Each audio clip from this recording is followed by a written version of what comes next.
अस्सलाम वालेकुम स्टूडेंट्स, उम्मीद है कि आप सब खैरियत से होंगे। जैसा कि आप लोग जानते हैं कि हम लोग लास्ट टाइम में हम लोगों ने जो एग्जांपल्स की थी चैप्टर 11 की, उसमें मैंने बताया था आप लोगों को कि आपके पास एक एग्जांपल रह गई है। और आज मैंने आप लोगों को दो क्वेश्चन सेंड किए थे व्हाट्सएप ग्रुप पर, बताया था कि ये करने मैंने आप लोगों ने मतलब मैं कराऊंगा आप लोगों के क्वेश्चन।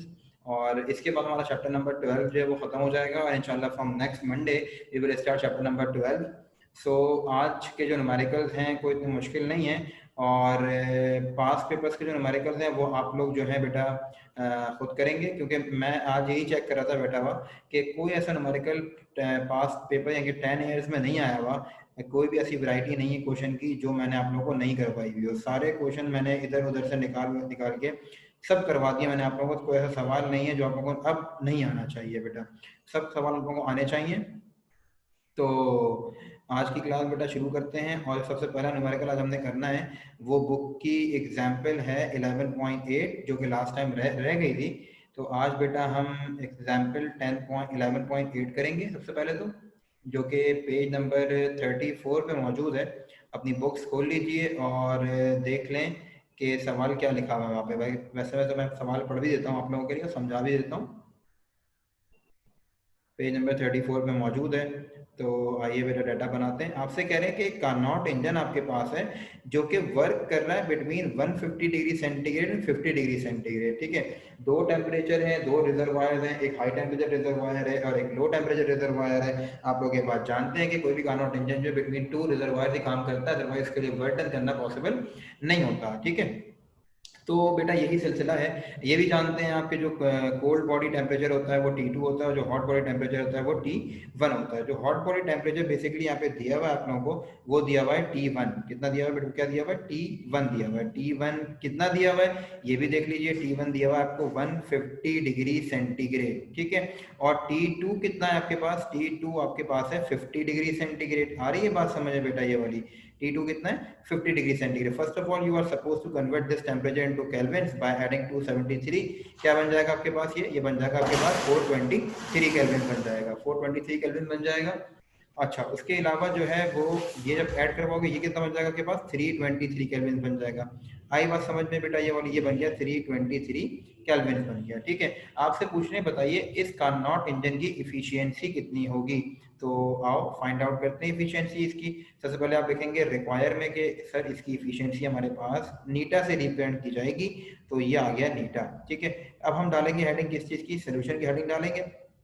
और फॉर्मूला हर बच्चा अब तो जानता होगा कि इफिशियंसी का फॉर्मूला क्या होता है। फॉर्मूला शीट में प्रोवाइड कर चुका हूँ आप लोगों को। तो फॉर्मूला आप लोग जानते हैं क्या होता है, eta is equals to 1 minus T2 upon T1 multiply by 100 is the formula to find the efficiency of Carnot engine. ये बात बेटा सबको पता है। ठीक है, अच्छा उसके बाद अब कुछ नहीं करना, जस्ट वैल्यूज पुट करनी है और आपका आंसर आ जाएगा। तो देखें वैल्यूज क्या हैं, नीटा को तो अपने फाइंड आउट करना था। ठीक है, 1 minus T2 upon T1। T2 आपके पास क्या है, T2 आपके पास है 323, राइट। और T1 आपके पास है 473 मल्टीप्लाई बाय 100 फॉर्मूले का ये साथ साथ चलेगा। ठीक है, एलसीएम भी ले सकते हो, लेकिन उससे आसान काम ये है कि तुम 323 को 473 से डिवाइड करवा दो, आंसर तुम्हारे पास 0.76 आएगा। करके देख लेना बेटा। ठीक है, बाहर है मल्टीप्लाई बाय 100, तो बाहर आ गया मल्टीप्लाई बाय 100। ये लीजिए बाहर मल्टीप्लाई बाय 100 आ गया। उसके बाद जब तुम 0.76 माइनस करोगे किसमें से, 1 में से माइनस करोगे 0.76, तो हमारा आंसर क्या आना चाहिए, eta is equals to 0.24 multiply by 100। तो तुम्हारे पास क्या बन जाएगा, ये बन जाएगा तुम्हारे पास बेटा नीटा इज इक्वल्स टू 24%। आई बात समझ में वाली, क्या आंसर आ जाएगा तुम्हारे पास, 24% इज द राइट आंसर। 24% जो है वो इसका आंसर आ गया। ठीक है, इसका मतलब क्या है कि कार्नोट इंजन जो है वो 24% तुम्हारे पास इफिशियंट है। यहाँ तक बात समझ में आ गई सबके बेटा। कोई अगर किसी को मसला है तो मुझसे बेटा पूछ ले फटाफट से, ताकि फिर हम अगला सवाल अपना शुरू करें। अच्छा, जो नेक्स्ट क्वेश्चन आपका है आज का, वो नेक्स्ट क्वेश्चन क्या है बेटा, आपका आज का नेक्स्ट क्वेश्चन आपके पास है जो मैंने आपको सेंड किया था, और पढ़ भी देता हूँ कि क्या है कि आपके पास एक इंजन है जो कि हीट लॉस, हीट उसकी पावर कितनी है, उसकी पावर आपके पास है। ये बेसिकली सवाल है 2007 का क्वेश्चन है। 2007 का क्वेश्चन है बेटा ये वाला, 2007 लिखेंगे यहाँ पे हम। सही है, और डाटा बनाएंगे कि एक आपके पास इंजन है जिसकी पावर कितनी है 5 किलो वाट्स है, कितनी है 500 किलो वाट्स पावर है इसकी।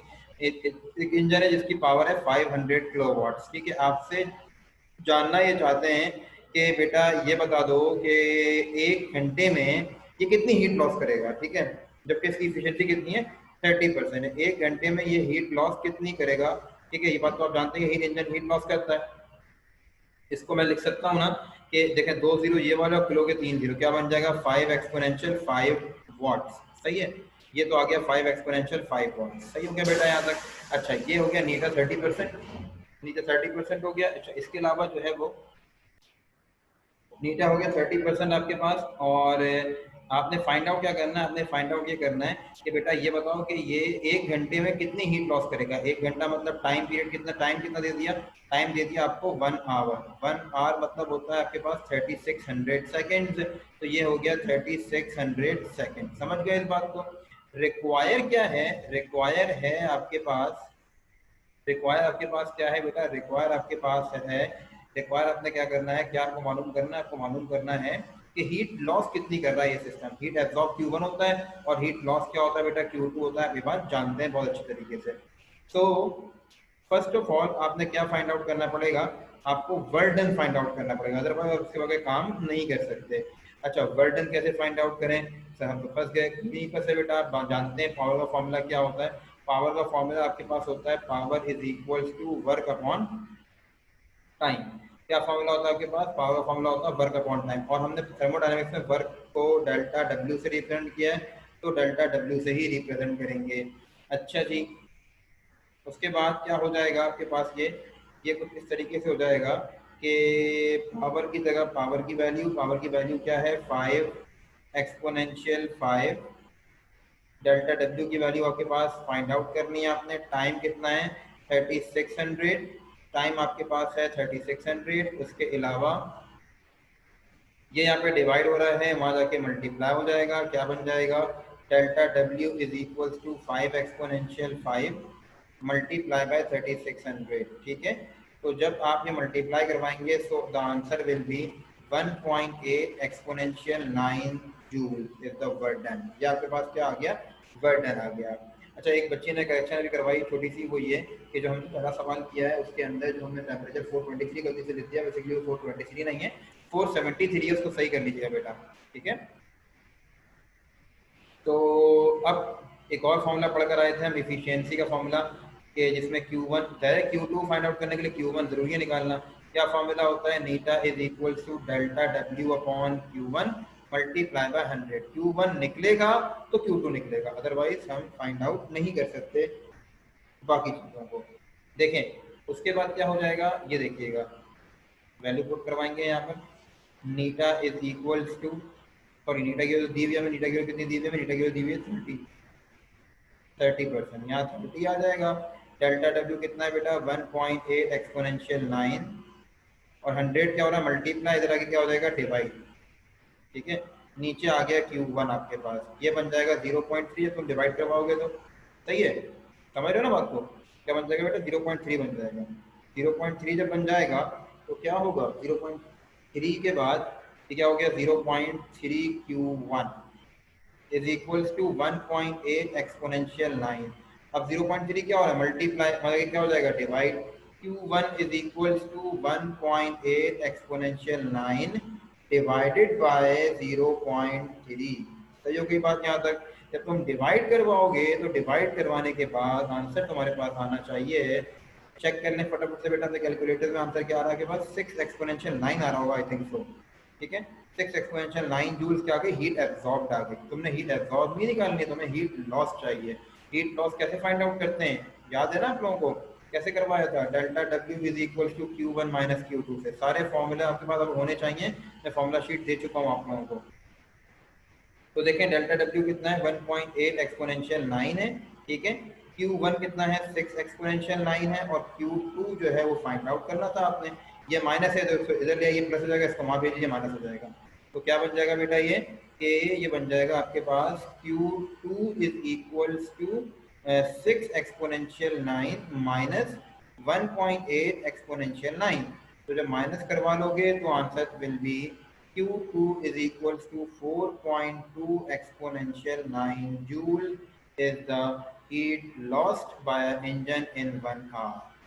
ठीक हो गई बात ये वाली, 1 घंटे में इतनी हीट लॉस हो होगी। सही हो गया मामला। यहाँ तक कोई सवाल किसी का है तो फटाफट से फटाफट से पूछ लो, फिर हम ताकि अगले सवाल पे चलें। और ये हमारा इस क्लास का भी और इस चैप्टर का भी आखिरी सवाल होगा। फिर इसके बाद इंशाल्लाह चैप्टर 12 शुरू करेंगे अगली क्लास से।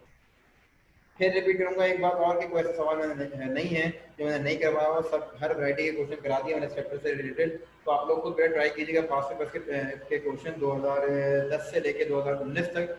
सारे 2020 से पेपर्स हुए नहीं आप इस साल के सेकेंडरी वालों के। तो ये 9 साल के जो क्वेश्चन हैं ये आप लोग बेटा खुद ट्राई कीजिएगा। Now the last question of today is,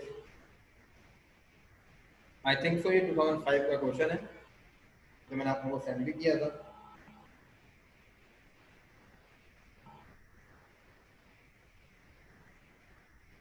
सवाल कुछ यूं है कि आपसे कह रहे हैं कि आपके पास एक ब्रास रिंग है। क्या है? Brass ring. और दूसरी आपके पास है मेटल की रॉड। मेटल की रॉड का जो डायामीटर है वो कितना है? मेटल की रॉड का डायामीटर, मेटल की रॉड का बेटा डायामीटर है 2005 का सवाल है। ठीक है, एक 2005 का सवाल है। अच्छा उसके बाद क्या होगा? उसके बाद क्या होगा? उसके बाद ये होगा कि जी बेटा, अब ये तो हो गया Q2 को आंसर आ गया आपके पास। सही है। अच्छा अब ये हो गया। अगला सवाल हम क्या कर रहे थे? सॉरी, हाँ सवाल क्या कर रहा था कि ब्रास रिंग 2005 का सवाल है। 2005 लिखते हैं यहाँ पर हम। ठीक है, तो आइए बेटा डाटा बनाते हैं। डाटा में कह रहे हैं कि एक ब्रास रिंग आपके पास है। ब्रास रिंग का जो डायामीटर है वो कितना है? 20 सेंटीमीटर। सुनिएगा सवाल, बड़ा प्यारा सवाल है। 20 सेंटीमीटर जो है वो ब्रास रिंग का डायामीटर है। ठीक है, इसके अलावा जो तुम्हारे पास मेटल की रॉड है उसका डायामीटर है 20.02 सेंटीमीटर। ठीक है, 20.02 सेंटीमीटर। अब तुमसे ये कहना चाह रहे हैं कि तुम्हें जो है ना इस मेटल की रॉड पे ब्रास की रिंग फिट करनी है। ब्रास की रिंग छोटी है, रॉड रॉड बड़ी है, जाहिर है नहीं आ सकती है उसके ऊपर। और तुम्हें इसको हीट करना पड़ेगा ब्रास की रिंग। जब तुम हीट करोगे तो ये एक्सपेंड होगी। एक्सपेंड जब होगी तो फिट हो जाएगी उसके ऊपर, अंदर आ जाएगी, उस पर चढ़ जाएगी यानी रॉड के ऊपर। ठीक है ना?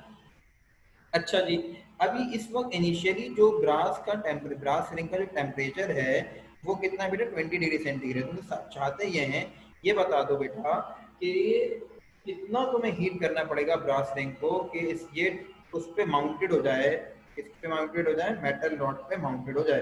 तो बेसिकली तुमने T2 फाइंड आउट करना है, राइट?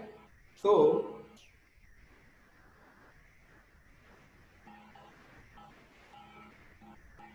सोल्यूशन की हेडिंग डालने के बाद काम शुरू करते हैं।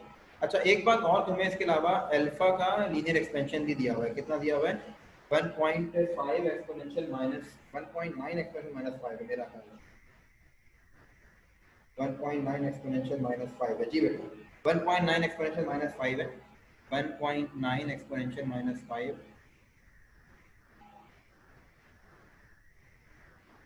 Degree Celsius inverse. ठीक है, ये हो गया डिग्री सेल्सियस इनवर्स। ठीक है बेटा। अच्छा उसके बाद फॉर्मूला हम जानते हैं क्या होता है। देखो डायमीटर भी लेंथ है, ठीक है ना? वो लाइन जो कि क्या करते किसी भी सर्कल को हाफली डिवाइड करते वो कहलाती है डायमीटर।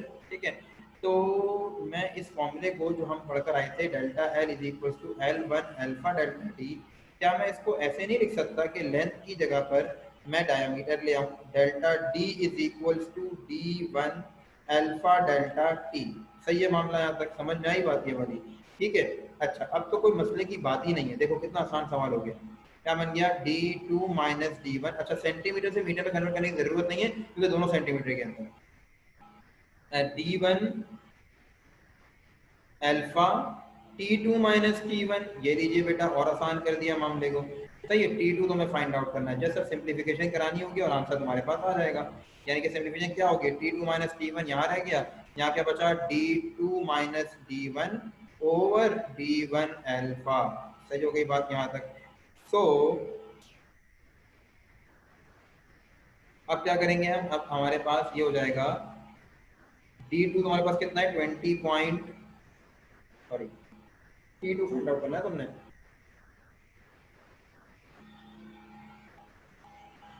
तो आओ T2 फाइंड आउट करें। T2 फाइंड आउट करना है। ये कितना है 20 है, 20 आ गया यहाँ पर।